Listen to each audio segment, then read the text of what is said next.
welcome back to the cemetery. I'll be reading a short story written by me. This story is called The Skeleton Crew.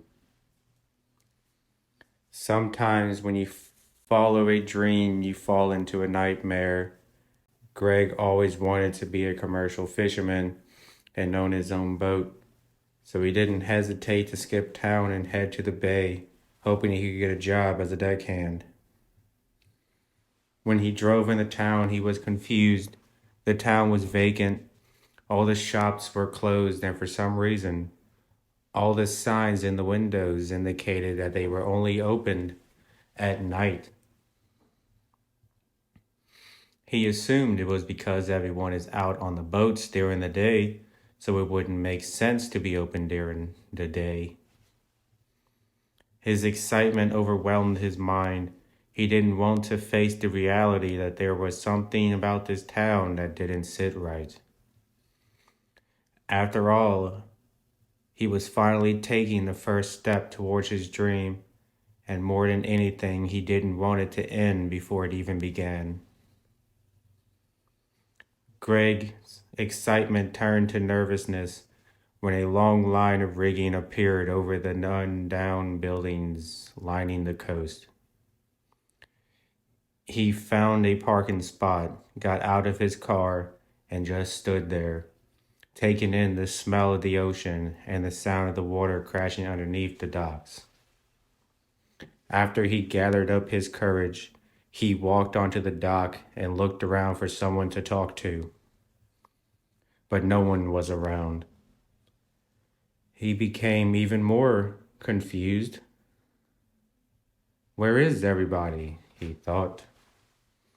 Greg began to walk down each of the docks, searching the boats, but didn't see a soul. When he reached the end of the last dock, he gave up hope and then turned around to go home. But before he could take a step, he heard rustling on one of the boats. He stood on the dock and watched as a man came out from underneath. "Excuse me, sir," Greg shouted. The man dug down in surprise. "Who are you? What do you want?" The man asked frantically. "I was hoping to talk to someone about joining their crew. Is this your boat?" "Yes, it's my boat. But go away. You shouldn't be here." Greg was surprised by the man's demeanor and didn't understand what the problem was. "I can do the work. Just give me a chance." The man stood still, thinking really hard about what to do. "Fine, you can start tomorrow. Be here on deck by 7, the man said as he climbed out of the boat and onto the dock. Before Greg could thank him, the man turned around with a stern look on his face and said, "But don't walk outside before daybreak." Greg became a little scared by the man's response, but he couldn't let this opportunity pass by. "Thank you, sir. Is there a place I can sleep for the night?" "Yes, there's a motel around the corner." The man quickly shuffled off, leaving Greg on the dock by himself. After a minute of enjoying the sunset, Greg walked back to his car and drove to the motel. When he got there, the place didn't look open. "What is up with this town?" he asked himself. The sun was barely peeking over the buildings across the street. Taking the man's warning to heart, he quickly got out of his car and walked towards the door, hoping he could get inside. He grabbed the dusty door handle and pulled the door open. A bell over the door rattled as he walked inside. A young woman spoke barely above a whisper behind a door behind the counter. "Yes, can I help you?" I would like to check in," Greg said nervously. Okay. There's a key on the counter. Grab it and go to your room." "But don't I have to pay first?" Greg asked, confused. "No, just go. We'll do all that in the morning. Greg slowly walked up to the counter and cautiously grabbed the key, then quickly went up to his stairs to his room. He locked the door, went inside, and shut the door. While he inspected the room, he noticed something strange, but it wasn't the dusty furniture and stained carpet. The window to the outside was painted black. Why would they paint the window black? He thought as he set his alarm before he sat on the bed, puzzling. Why is everyone acting so strange? Why was I told not to go out at night? The hell is going on here? Greg tried to stay awake, just in case he had to defend himself, but he eventually fell asleep. In the morning, he was woken by his alarm. Unannounced to him, the alarm clock was 2 hours behind, and due to the blacked out window, he didn't notice it was still the dead of night. So Greg got up, got dressed, and started a pot of coffee. As he sipped his coffee, he was intrigued by the sound of people talking and carrying on downstairs. Now he was even more confused. He didn't see anyone during the day, and he was told he shouldn't leave his room before sunset.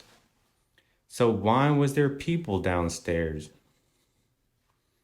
Being unable to hold back his curiosity, he went to his door and slowly opened it. The door made an ominous creak as he pushed it open. He silently walked down the hallway to the staircase. As he got closer, the conversations downstairs became louder. When he reached the end of the wall, he slowly peeked around and over the railing. He made a loud gasp, alarming the people downstairs, but it wasn't people. It was a group of skeletons standing upright, wearing clothes like regular people. They looked up at him as he stared back at them. For a few seconds, Greg stood frozen along with the group of skeletons, till one of them shouted, "Get him!" And they all rushed towards him. Greg hightailed it back down the hallway and back to his door. He struggled to get it open.